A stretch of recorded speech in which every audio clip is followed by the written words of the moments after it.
All India institute of medical science അഥവാ എയിംസിനായി കേരളം കാത്തിരിക്കാൻ തുടങ്ങിയിട്ട് വർഷങ്ങളായി. ഇത്തവണ ലോക്സഭാ തെരഞ്ഞെടുപ്പിൽ ബി.ജെ.പി. കേരളത്തിൽ അക്കൗണ്ട് തുറക്കുകയും സുരേഷ് ഗോപി കേന്ദ്രമന്ത്രിയാവുകയും ചെയ്തപ്പോൾ ആ പ്രതീക്ഷ വാനോളമെത്തി. കേരളത്തിൽ എയിംസ് കൊണ്ടുവരുമെന്ന് സുരേഷ് ഗോപി മത്സരിക്കുന്ന സമയത്തും പിന്നീട് വിജയിച്ചപ്പോഴും ആവർത്തിച്ച് പറഞ്ഞതുമാണ്. എയിംസ് മാത്രമല്ല, മറ്റ് പല പദ്ധതികളും കേരളത്തിന് വേണ്ടി പ്രഖ്യാപിക്കുമെന്ന് പ്രതീക്ഷയുണ്ടായിരുന്നു. എന്നാൽ ബജറ്റ് അവതരണം കഴിഞ്ഞപ്പോൾ കേരളത്തിന് നിരാശ മാത്രം ബാക്കി.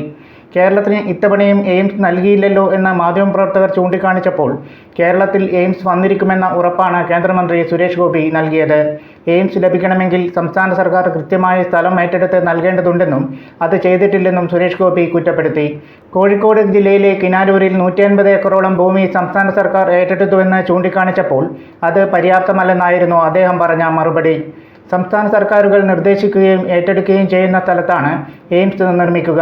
കേരളത്തിൽ എയിംസ് സ്ഥാപിക്കുന്നുവെങ്കിൽ അത് കോഴിക്കോട് ജില്ലയിൽ വേണമെന്നാണ് LDF സർക്കാരിൻ്റെ ആവശ്യം. ഇത് മനസ്സിൽ കണ്ടാണ് 150 ഏക്കർ ഭൂമി കിനാലൂർ എസ്റ്റേറ്റിൽ ഏറ്റെടുത്തത്.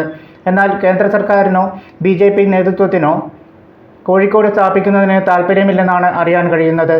UDF LDF നേതാക്കൾക്കിടയിൽ പോലും കോഴിക്കോട് വേണമെന്ന് ഏകാഭിപ്രായമില്ല. ചികിത്സാ കാര്യങ്ങളിൽ പിന്നോക്കം നിൽക്കുന്ന കാസർഗോഡ് ജില്ലയിലാണ് എയിംസ് വേണ്ടതെന്നാണ് അവിടുത്തെ MP രാജ്മോഹൻ ഉണ്ണിത്താൻ്റെ ആവശ്യം. ബഡ്ജറ്റ് സമ്മേളനത്തിന് മുന്നോടിയായി മുഖ്യമന്ത്രി പിണറായി വിജയൻ വിളിച്ചു ചേർത്ത കേരളത്തിൽ നിന്നുള്ള MP-മാരുടെ യോഗത്തിൽ ഇക്കാര്യം അദ്ദേഹം തുറന്നു പറയുകയും ചെയ്തു. എന്നാൽ ഉണ്ണിത്താൻ്റെ തന്നെ പാർട്ടിക്കാരനായ കോഴിക്കോട് MP MK രാഘവൻ ഈ വിഷയത്തിൽ സംസ്ഥാന സർക്കാർ നിലപാടിനൊപ്പമാണ്. അതായത് എയിംസ് കോഴിക്കോട് വേണമെന്ന നിലപാടിൽ. കേരളത്തിൽ എയിംസ് വരുന്നു എന്ന് 2014 മുതൽ കേൾക്കാൻ തുടങ്ങിയതാണ്. അന്നു മുതൽ അത് കോഴിക്കോട് സ്ഥാപിക്കുന്നതിന് വേണ്ടി പ്രവർത്തിക്കുന്നയാളാണ് MK രാഘവൻ. എന്തായാലും സംസ്ഥാന സർക്കാർ കോഴിക്കോട് ഏറ്റെടുത്തിരിക്കുന്ന 150 ഏക്കർ പര്യാപ്തമല്ലെന്ന് കേന്ദ്രമന്ത്രി തന്നെ പറയുമ്പോൾ മറ്റു ജില്ലകളുടെ പ്രതീക്ഷ ഉയരുകയാണ്. സ്ഥലത്തിൻ്റെ ലഭ്യത പരിശോധിച്ചാൽ കാസർഗോഡ്, കോട്ടയം, എറണാകുളം, തിരുവനന്തപുരം ജില്ലകളിൽ എയിംസ് നിർമ്മാണം പ്രായോഗികമാണ്. എന്നാൽ സംസ്ഥാന സർക്കാർ എന്ത് നിലപാട് സ്വീകരിക്കും എന്നതാണ് പ്രധാനം. News desk, Kannur mirror.